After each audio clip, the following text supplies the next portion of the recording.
Hello everyone, welcome back. जो आज का हमारा चैप्टर है वो है चैप्टर 3 पार्ट 2। आइए शुरू करते हैं। The early initiatives. As in the USSR the planning commission of India opted for 5 year plans, FYP। आपको पता होगा हमारे देश में जो ये 5 ईयर प्लान्स का सिस्टम आया, ये हमने किससे लिया था, किससे इंस्पायर होके लिया था? ये हम यूएसएसआर से इंस्पायर हुए थे, क्योंकि जब 1930s में ग्रेट डिप्रेशन आया और जब भी ये इकोनॉमिक स्लो डाउन होती थी तो ये कैपिटलिस्ट वर्ल्ड की होती थी, यूरोप की होती थी, यूएस की होती थी। मगर सोशलिस्ट वर्ल्ड यानी यूएसएसआर की इकोनॉमिक स्लो डाउन नहीं होती थी उस टाइम पे। क्यों? क्योंकि स्टेट सब कंट्रोल करता था, स्टेट डिस्ट्रीब्यूट करता था और वहाँ पे गरीब लोग ज़्यादा थे तो स्टेट को डिस्ट्रीब्यूट करना पड़ता था। यही चीज़ से इंस्पायर होकर हमारे देश के लोगों ने भी, हमारे लीडर्स ने भी सोशलिस्ट मॉडल ऑफ डेवलपमेंट को चुना। Socialist model of development mix model चुना था, मगर सोशलिस्ट मॉडल की तरफ टिल्टेड थे। अब इस मॉडल के अंदर हमने क्या अप्लाई किया, क्या इम्प्लीमेंट किया, वो था 5 ईयर प्लान्स। 5 ईयर प्लान का आइडिया बहुत सिंपल है कि गवर्नमेंट एक डॉक्यूमेंट प्रिपेयर करेगी जिसमें गवर्नमेंट के जितने भी पैसे आने हैं, इनकम, वो नोटेड डाउन होगा और जितना भी एक्सपेंडिचर है वो नोटेड डाउन होगा। ठीक है। 5 ईयर प्लान क्या है, मैं लिख देता हूँ। 5 ईयर प्लान कुछ नहीं है, बस ये है कि 5 साल तक, आने वाले 5 साल, अगर मान लो आज 2026 है तो आने वाले 27, 28, 29, 30, 31, इन 5 साल में मेरे को कहाँ कहाँ से पैसा मिल सकता है वो नोटेड डाउन होगा। किसमें? इनकम के अंदर। ये रहा इनकम। और कितना पैसा मेरा खर्च हो सकता है डेवलपमेंट में, वो मेरा नोटेड डाउन होगा कहाँ पे? एक्सपेंडिचर के अंदर, आने वाले 5 साल के लिए। ठीक है, इनकम एंड एक्सपेंडिचर में। Accordingly, the budget of the central and all the state governments is divided into 2 parts. अब ये बजट को भी आगे 2 हिस्सों में बांटा गया है, that is routine and plan budget. Spend on, ठीक है। आओ देखते हैं रूटीन और प्लान बजट। ये रहा हमारा बजट और ये रहा रूटीन और प्लान। अब इन दोनों में फ़र्क समझते हैं। Routine part of the expenditure is, जो मान लो किसी नेता को फॉरेन टूर पे जाना है, उस पर जो खर्चा आया, इन नेता की वीआईपी ट्रीटमेंट में जो खर्चा आया, ठीक है, ये जो डेली टाइप के एक्सपेंडिचर होता है ये आएगा रूटीन के अंदर। और जो दूसरा है प्लान बजट, इसके अंदर जो एक्सपेंडिचर, मान लो रोड बनाने का खर्चा, एयरपोर्ट बनाने का खर्चा, स्कूल बनाने का खर्चा, हॉस्पिटल बनाने का खर्चा, पेट्रोल पंप वगैरह जो भी चीज़ इंडस्ट्रीज है ये बनाने का खर्चा आएगा प्लान के अंदर। और जो रूटीन खर्चा है कि इस नेता को ये ट्रीटमेंट चाहिए, इसको यहाँ जाना है, ये है वो है, इनकी सिक्योरिटी पे जो खर्चा है वो किस में आएगा? रूटीन के अंदर। क्लियर है? Routine and plan type of expenditure of budget. A 5 year plan has the advantage of permitting the government to focus on the larger picture and make long term intervention in the economy. अब 5 year term का advantage क्या है, इसको mark कर लो कि 5 year plan का advantage क्या है। 5 ईयर प्लान का ये एडवांटेज है कि सरकार को आने वाले 5 साल को देख के एक्सपेंडिचर करना है। ठीक है, अगर आज का कुछ मैं पैसा खर्च कर रहा हूँ तो मुझे लॉन्ग टर्म फोकस के हिसाब से एक्सपेंडिचर करना पड़ेगा ना, कि अगर मैंने आज 1 रुपया डाला तो कल ये मुझे 3 रुपये का रिटर्न ऑन इन्वेस्टमेंट दे, तो मैं आज इस चीज़ पे पैसा डालूंगा जो मुझे कल को ज़्यादा पैसा बना के दे। तो इसके लिए लॉन्ग टर्म विजन डेवलप होगा कि अच्छा इसमें पैसा डालूंगा तो पैसा मिलेगा, इसमें डालूंगा तो पैसा नहीं मिलेगा। तो इस चीज़ को देख के हमारे देश में उन चीज़ों पे पैसा डलता गया जो लॉन्ग टर्म में हमारी इकोनॉमी को शेप करते गए। इसी टाइम पे हमारे IITs, IIMs, एम्स, ये बड़े बड़े डैम्स ये बने थे। तो ये इस चीज़ का एडवांटेज है कि उन चीज़ों पे पैसा डाला गया लॉन्ग टर्म में जो हमारी इकोनॉमी में फ़ायदा ला सके। ठीक है। The draft of the first 5 year plan and then the actual plan document released in December 1951. First 5 year plan कब लागू हुआ था और कब इसका ड्राफ्ट आया था? दिसंबर 1951 में। ठीक है। Generated a lot of excitement in the country. People from all walks of life, academic, journalist, government and private sector employees, industrialist, farmers, politicians etcetera discussed and debated the documents extensively. अभी तक क्या होता हुआ आ रहा था कि centre level पे ही government decide करती थी, पैसा डालती थी, पैसा डालती भी नहीं थी, उन चीज़ों पे पैसा डलता था ब्रिटिश गवर्नमेंट में, जिन चीज़ों पे पैसा डाल के और एक्सप्लॉयटेशन हो सके, जैसे कि रेलवेज, टेलीग्राफ्स, आर्मी में पैसा डालते थे, पुलिस में पैसा डालते थे, और जनरल डेवलपमेंट में पैसा नहीं डलता था। ये पहली बारी था इंडिपेंडेंट इंडिया में या फिर लोगों की लाइफ स्पैन में कि वो देख रहे थे कि कैसे हमारे लिए प्लान बन रहा है, कैसे हमें सेंटर ऑफ दी पोल में रखा जा रहा है कि हम हर चीज़ के सेंटर में, ठीक है।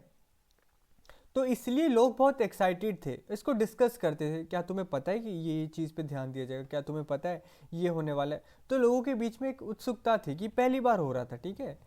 The excitement with the planning reach its peak with the launching of second 5 year plan. First 5 year plan में तो थोड़ा नया नया था, तो लोगों के बीच में इतनी वो भी नहीं थी, लिटरेसी भी नहीं थी कि ये हो रहा है। उनको था कि चल ठीक है, आज़ाद हो गए। सेकेंड 5 ईयर प्लान 1956, अगले 5 साल तक आते आते और ज़्यादा लोगों को पता चला, अच्छा ऐसा भी करके होता है, ऐसे करके हमारे लिए प्लान बना रहे हैं। तो एक्साइटमेंट और बढ़ गई थी 1956 तक, and continued somewhat till the third 5 year plan. और ये एक्साइटमेंट 1961 तक चली, 1951 से 1961 तक चली। पीक आया था इसका 1956 में। फोर्थ 5 ईयर प्लान को 1966, 5 ईयर प्लान है पहला 51, 5 साल ऐड करो, दूसरा कब आएगा 56, 5 साल ऐड करो, तीसरा कब आएगा 61, 5 साल ऐड करो, फोर्थ कब आएगा 66।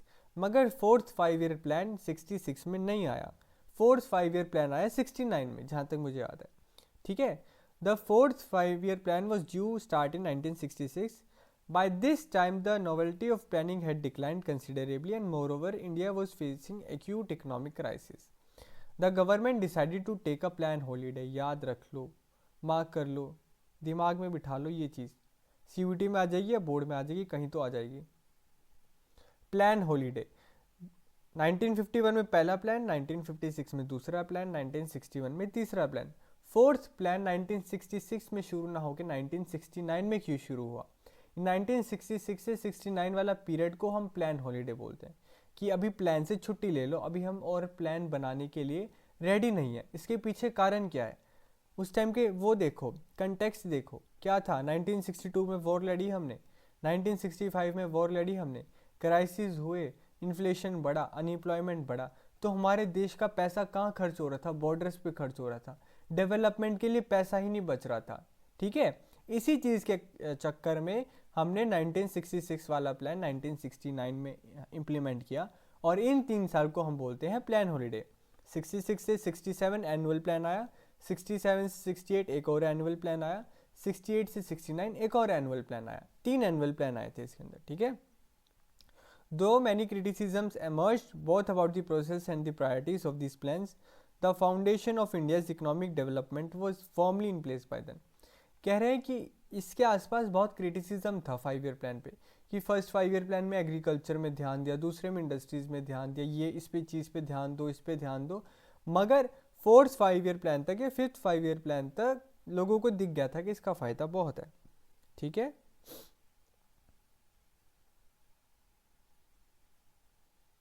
अब इस चीज़ से समझो कि सेंट्रलाइज्ड प्लानिंग है, ठीक है, और ये इंसान बहुत घायल हो चुका है। ये कहना चाह रहे हैं कि इनके पास रिसोर्सेज नहीं है, जैसे तैसे करके इनको रिसोर्सेज बनाइए इन्होंने डंडे जोड़ जोड़ के, और ये विलेज रियलिटी। अब क्या लगता है ये विलेज रियलिटी तक जंप कर पाएगा? जैसे ही डंडा नीचे रखेंगे डंडा टूट नहीं जाएगा। मतलब village reality was far away from there expectations, ठीक है। विलेज रियलिटी तक तो सेंट्रलाइज प्लानिंग पहुंच ही नहीं पा रही थी, ये तो ऊपर ऊपर लेवल के अर्बन एरियाज को डील कर रही थी। Village reality all together different थी। ये विलेज रियलिटी 1992 में जैसे अमेंडमेंट आया, ये पंचायती राज सिस्टम आया, तब जाके डील होने लगी, ठीक है। अब फर्स्ट 5 ईयर प्लान को, इससे क्वेश्चन आ जाएगा, 99% चांस है, तो ध्यान से सुनना। फर्स्ट 5 ईयर प्लान 1951-1956 कब आया? 1951 से 1956। इस प्लान का मोटिव क्या था? कि हमारे देश को गरीबी से बाहर निकालना है, ठीक है। कब आया? 1951-56। मोटिव देश को गरीबी से बाहर निकालना है। लाया कौन था? K. N.. Raj. A young economist involved in drafting the plan argued that India should hasten slowly for the first 2 decades as a fast rate of development might endanger democracy. ये कहना चाह रहे हैं कि इनका जो फर्स्ट 5 ईयर प्लान लाए थे केनराज, उनका कहना है कि पहले 2 डिकेट्स, पहले 20 साल यानी 1970 तक जैसे तैसे मोटा मोटा हमें स्लो डेवलपमेंट पे ध्यान देना चाहिए। ये नहीं कि एकदम अमीर ही बन के छोड़ेंगे, धीरे धीरे डेवलपमेंट पे ध्यान दो। अगर तुम एकदम अमीर बनने के चक्कर में जाओगे तो हमारे देश में डेमोक्रेसी खतरे में आ जाएगी। क्या कहते थे ये? स्लोली डेवलपमेंट की तरफ जाना है फर्स्ट 2 डिकेट्स तक, ठीक है। The first 5 year plan addressed mainly the agrarian sector, ठीक है। फर्स्ट 5 ईयर प्लान का मेजर मोटिव कहाँ था? खेती बाड़ी पे, एग्रीकल्चर पे। क्यों? क्योंकि मेजॉरिटी ऑफ द पॉपुलेशन उसमें एंगेज थी और वही पॉपुलेशन गरीब थी। और इसका मोटिव क्या था कि देश को गरीबी से बाहर निकालना है। देश को गरीबी से बाहर निकालना है मतलब मेजॉरिटी ऑफ द पॉपुलेशन को गरीबी से बाहर निकालना है। मेजॉरिटी ऑफ द पॉपुलेशन को गरीबी से बाहर निकालना है तो एग्रीकल्चर को बूस्ट करना है, एज सिंपल एज दैट, ठीक है। तो इसके लिए डैम्स में इन्वेस्टमेंट डाली गई, इरिगेशन में इन्वेस्टमेंट डाली गई ताकि वाटर सप्लाई बने। वाटर सप्लाई बनेगी तो क्रॉप की प्रोडक्टिविटी बढ़ेगी, क्रॉप की प्रोडक्टिविटी बढ़ेगी तो जो फार्मर है उस पर पैसा याद आएगा। एग्रीकल्चर सेक्टर को तो जो मुगल एरा में या फिर post Mughal era British era में जितना रगड़ा है ना, उतना किसी सेक्टर को नहीं रगड़ा, इंडस्ट्रीज़ को भी नहीं रगड़ा।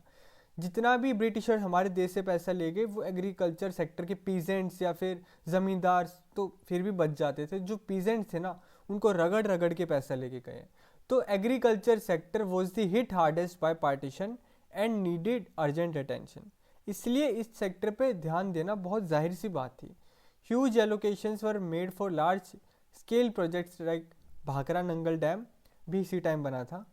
And the plan identified the pattern of land distribution in the country as the principal obstacle in the way of agricultural growth. It focused on land reforms as the key to land reforms. इस time पे land reforms भी आए थे। Land reforms करना क्या चाहते थे कि मान लो लैंड सीलिंग लगा दी गई कि अगर आपके पास 20 एकर्स ऑफ दी लैंड से कुछ ज़्यादा है तो आपको वो सरकार को देनी पड़ेगी और सरकार वो ज़मीन गरीब लोगों के बीच में बांट देगा। ऐसे लैंड रिफॉर्म्स लाने का इनिशिएटिव था, मगर ये लैंड रिफॉर्म सक्सेसफुल नहीं हो पाए क्योंकि ये जो अमीर लोग थे इन्होंने कहीं ना कहीं लूप होल्ड ढूंढ लिया था। अपने रिश्तेदारों को बांट देते थे एक्स्ट्रा ज़मीन, या फिर इतने में इनको होल्ड मिला तो इन्होंने कुछ ना कुछ करके बचा ली अपनी ज़मीनें। तो जो गवर्नमेंट का इंटेंट था वो फुलफिल नहीं हो पाया, ठीक है। One of the basic aims of the planners was to raise the level of national income. National income का लेवल बढ़ाना हमारे पॉलिटिशियंस का मेन टारगेट था। क्यों? क्योंकि नेशनल इनकम बढ़ेगी तो ओवरऑल जो इनके पास इनकम आएगा वो बढ़ेगा, ओवरऑल इनकम बढ़ेगा तो एक्सपेंडिचर बढ़ेगा, एक्सपेंडिचर बढ़ेगा तो लोग एम्प्लॉय होंगे जिससे और नेशनल इनकम बढ़ेगा, एक स्पाइरल क्रिएट हो जाएगा। तो इनका मेन एम था कि एक बार नेशनल इनकम बढ़ा दे हम, और हम भी थोड़े डेवलपिंग से डेवलप नेशन की तरफ बढ़े। और वो कब होगा? जब धीरे धीरे करके हम हमारे देश की नेशनल इनकम बढ़ेगी, ठीक है। कहाँ गया? Which could be possible only if the people saved more money than they spent. National income तब बढ़ेगी जब लोग खर्चा कम करेंगे और सेव ज़्यादा करेंगे, ठीक है। As the basic level of spending was view very low in the 1950s, वो पहले ही कम स्पेंड कर रहे थे तो और इससे कम क्या स्पेंड करें। तो उसी टाइम पे एकदम नेशनल इनकम बढ़ाने वाली बात तो थी नहीं है, धीरे धीरे बढ़ेगा। So the planners sought to push savings up. तो उन्होंने कहा कि चलो ठीक है, अब खर्चा तो उतना ही रखो, अब सेविंग्स बढ़ाते रहो। सेविंग्स कब बढ़ेंगी? जब इनकम बढ़ेगी। इनकम कब बढ़ेगी? जब एग्रीगेरियन सेक्टर में पैसा डालेगा। That too was difficult as total stock in the country was rather low compare to the total number of employable people. कह रहे हैं कि अब लोगों को एम्प्लॉय ही कैसे करे, लोगों को एम्प्लॉय करेंगे तो उनकी सेविंग बढ़ेंगे ना, लोगों को एम्प्लॉय करने के लिए पैसा चाहिए, वो पैसा ही नहीं है। Nevertheless people savings did rise, मगर फिर भी लोगों की सेविंग बढ़ी first phase of the plan development में। क्यों? क्योंकि अब उनको एक्सप्लॉइट करने के लिए अंग्रेज नहीं थे, अब उनके लिए सरकार बनी थी, ठीक है। But the rise was not as spectacular as was expected at the beginning of first plan. National income बढ़ी, मगर मान लो अगर हम 100 लेके चल रहे तो 50-60 बढ़ी, उतनी नहीं बढ़ी जितना हम लेके चल रहे थे। Later from the early 90s till early 70s the proportion of saving in the country actually dropped. 1960s और 1970s में तो जो बड़ी थी ना 50%, वो भी वापस गिर गई। ये नहीं कि 50 से 100 जाए, वो 50 से वापस 0 आ गई, ठीक है। तो ये कहना चाह रहे हैं। फर्स्ट 5 ईयर प्लान में क्या क्या याद रखना है आपको? 1951 से 56 में आया, के.एन. राज लाए थे। कहते थे स्लो डेवलपमेंट पे ध्यान देना, अगर फास्ट डेवलपमेंट करेंगे तो हमारी डेमोक्रेसी खतरे में आ जाएगी। एग्रेरियन सेक्टर को सेंटर में रखा था, क्यों? क्योंकि ये चाहते थे गरीबी एलिवेट हो हमारे देश से, तो सबसे ज़्यादा गरीब लोग एग्रेरियन सेक्टर में थे, तो उन्होंने उस चीज़ पे फोकस करने का डिसाइड किया। लोग धीरे धीरे करके एक्साइटेड होते गए इस प्लान के अंदर, मगर जितना एक्सपेक्टेड था उतना नेशनल सेविंग नहीं बढ़ा। 50-60% बढ़ा, 50-60 नहीं, कुछ लेवल तक बढ़ा, मगर 1960s और 70s तक वो भी वापस गिर गया। इसके अंदर मेजर प्रोजेक्ट्स क्या बनाए गए? Bhakra Nangal dam etcetera. ठीक है, अब आ जाते हैं सेकेंड उस पर। अभी आप इस चीज़ को याद रखना, इन्होंने के.एन. राज ने क्या कहा था कि we should go for slow development. Second 5 year plan यानी रैपिड इंडस्ट्रियलाइजेशन में ये साहब कहते हैं पीसी मेलानोबिस कि हमें फास्ट डेवलपमेंट करनी चाहिए। पहला प्लान हो गया एग्रेरियन के लिए, अब इंडस्ट्रीज पे आओ और अब फास्ट डेवलपमेंट करते हैं। आओ अब इनके बारे में सुनते हैं। The second 5 year plan stressed on heavy industries. पहले में किस पे ध्यान दिया गया था? एग्रेरियन सेक्टर पे। It was drafted bye team of economist and planners under the leadership of, ये भी याद रखना, second 5 year plan was drafted under the leadership of P.C. Melanopis. If the first plan had preached patience, first plan क्या कहता था? slowly. The second wanted to bring about a quick structural transformation. Second plan चाहता था कि हम quickly एकदम ऐसे अपने आप को ट्रांसफॉर्म करें और डेवलप होएं। अब ये एकदम स्ट्रक्चरल ट्रांसफॉर्मेशन कैसे होगा? ये सिर्फ एक सेक्टर पे, जैसे पिछले 5 ईयर प्लान पे किस चीज़ पे ध्यान दिया गया था? एक सेक्टर एग्रेरियन। ये चाहते थे हम हर एक चीज़ में धीरे धीरे डेवलपमेंट की तरफ चले जाएं, मतलब 10 एरिया है तो 10 में 10 एक एक करके बढ़ाते जाएं। ठीक है, तो हर एक पॉसिबल डायरेक्शन में धीरे धीरे आगे बढ़ने की बात करते थे। Before this plan was finalize the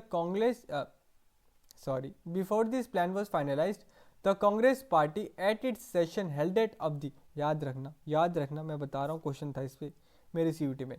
Avdi near then the Madras city passed an important resolution declaring the socialist pattern of society as its goal. ठीक है, समझ गए, याद हो जाएगा। ये कहना चाह रहा है कि ये प्लान पास होने से पहले मद्रास सिटी के अवधि नियर दी मद्रास सिटी, अवधि नाम की जगह में मद्रास सिटी के कांग्रेस पार्टी ने ये तय कर लिया कि उनका सोशलिस्ट पैटर्न ऑफ सोसाइटी गोल है। अगर आपको याद हो, ये चीज़ हमने सेकंड चैप्टर में पढ़ी थी, जब socialist party Congress socialist party के अंडर ये पढ़ा था कि 1956 में सोशलिस्ट पार्टी को डिलेमा हो गया, फिर 2 सेक्ट बन गए, एक कांग्रेस से अलग हो गए, कांग्रेस के साथ कोऑपरेशन में आ गए। याद है? उस चीज़ से लिंक करते चलो। तो 1956 में इन्होंने अपना गोल डिक्लेयर कर दिया था, सोशलिस्ट पैटर्न ऑफ सोसाइटी। कहाँ पे? अवधि में, नियर मद्रास सिटी। ठीक है, और ये चीज़ सेकंड प्लान के अंदर झलकती है। द गवर्नमेंट ने धीरे धीरे टैरिफ्स बढ़ाया। टैरिफ्स मतलब आने वाली इंपोर्टेड चीज़ पे उनका प्राइस बढ़ाया, टैक्स बढ़ाया, कि अगर 100 रुपये की चीज़ फॉरेन देश से आ रही है तो मैं उसको टैक्स लगा के 150 रुपये की कर दूंगा, ताकि मेरे देश की इंडस्ट्रीज डेवलप हो सके। ठीक है, such protected environment help both public and private sector industries to grow. अब इसकी वजह से जो टैक्स लगा रहे थे हम, हमारे देश की इंडस्ट्रीज बढ़ने लगी। क्यों? क्योंकि हमारे देश की इंडस्ट्री 100 रुपये में ही चीज़ दे रही है, और वहाँ की चीज़ अब हमने टैक्स लगा के 150 की कर ली, तो 100 रुपये की चीज़ ही लोग खरीदेंगे। 100 की चीज़ खरीदेंगे तो उसकी डिमांड बढ़ेगी तो वो और सप्लाई करेंगे और पैसा लगाएंगे, और धीरे धीरे करके प्राइवेट हो या पब्लिक, दोनों इंडस्ट्रीज डेवलप होती जाएंगी। सेविंग और इन्वेस्टमेंट दोनों इस पीरियड में ग्रो हुई, और बल्क ऑफ इंडस्ट्रीज जैसे कि electricity, railway, steel, machinery, communication public sector में इसी पीरियड में डेवलप करी गई। और ये पुश जो था इंडस्ट्रियलाइजेशन का, ये इंडिया की डेवलपमेंट में आने वाले साल में बहुत ही क्रूशियल रोल प्ले करने वाला था। Is that clear? मगर इसकी प्रॉब्लम्स भी थी। अब इसकी प्रॉब्लम जानते हैं। India was technologically backward.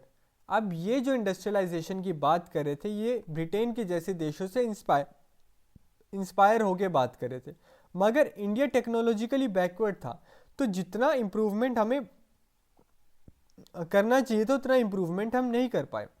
और ये जो प्रीशियस मेटल जो चाहिए थे हमें इंडस्ट्रियलाइजेशन के लिए, ये फॉरेन एक्सचेंज से आते थे, ये टेक्नोलॉजी लेने के लिए फॉरेन एक्सचेंज चाहिए था, इतना फॉरेन एक्सचेंज हमारे पास था नहीं। That apart as the industry attracted more investment than agriculture the possibility, हाँ ठीक है। अब फर्स्ट 5 ईयर प्लान में ध्यान किस पे था? गरीब लोगों पे। अब किस पे ध्यान आया? इंडस्ट्रीज पे। गरीब लोग एग्रीकल्चर में एंगेज थे, अब उनके ऊपर से वो सहारा चला गया। सहारा चला गया तो अब उनके पास कोई इंसेंटिव नहीं था, इंसेंटिव नहीं था तो वो इतना प्रोड्यूस नहीं कर पाए जितने पहले प्रोड्यूस करते थे। इसकी वजह से हमारे देश के अंदर क्या हुआ? फूड शॉर्टेज हो गई वापस से। तभी वो के एन राज कह रहे थे कि आपको फर्स्ट 20 ईयर्स तक धीरे धीरे चलना है, वरना ये चीज़ें होना तय है, ठीक है। अब गवर्नमेंट को मुश्किल हो रहा था कि अगर एग्रीकल्चर पे ध्यान देते तो इंडस्ट्रियलाइजेशन छूट जाएगी, इंडस्ट्रियलाइजेशन पे ध्यान देते तो एग्रीकल्चर छूट जाएगा।